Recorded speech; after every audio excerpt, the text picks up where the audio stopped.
আমরা এখানে মার্ডার করতে আসিনি বা চুরি করতে আসিনি। চুরি করতে যদি আসবো তো দেশেই চুরি করে খাইতাম।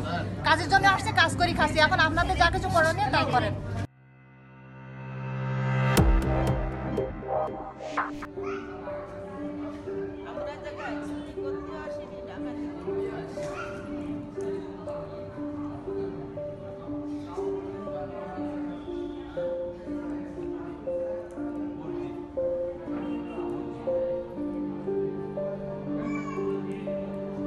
আপনি কেন এসেছেন এখানে? এসেছি কাজের জন্য।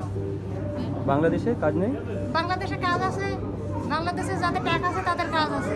ঘুষ দেওয়া যায় তাইলে কাজ মেলে। আমাদের বাপ মাদের টাকা নেই, আমরা অশিক্ষিত, এই জন্য আমাদের কাজ মেলে না। আমাদের বড় স্কুলে যদি মা বাবা ভর্তি করা তো আমাদের অনেক টাকার প্রয়োজন ছিল। মা বাবারও তো টাকা ছিল না, এই জন্যই ভর্তি করাতে পারিনি বা সারেও নেয়নি। এই জন্য আমরা অশিক্ষিত হয়ে গেছি, যার কারণে এখন বিদেশ আমাদের টাকা খাতে হচ্ছে। আর আমাদের সরকার গরিবদের জন্য করতেছে কি? যাদের টাকা আছে তাদের জন্যই করে, আমাদের জন্য কি করে?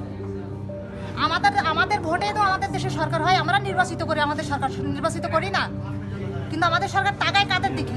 যাদের দিকে তাকানো তাদের দিকে তাকায় না, যাদের দিকে না তাকানো তাদের দিকে তাকায়। আপনি, আপনার নাম কি? আমার নাম ঝর্ণা। আমি বাংলাদেশ থেকে এসেছি খুব ছোট থাকতে। আমার বাবা মার সাথে এসেছি। আমার বাবা মা আমার বিয়ে দিয়ে দিয়েছে। আমার একটা বাচ্চা আছে। আমার স্বামীর সাথে আমি থাকি। আমার বাবা মার সাথে এখন আমার কোনো যোগাযোগ নেই, তার কারণ আমার বাবা মার সাথে একটু লেনদেন খারাপ ছিল, তার জন্য।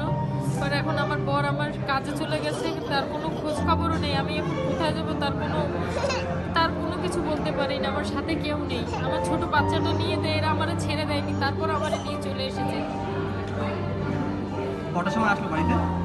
বাড়িতে আমার 11টার সময় এরা নিয়ে চলে এসেছে। আমার বাচ্চাটা খিদে কাঁদছে, তারপরে এরা কেউ আমাকে ছাড়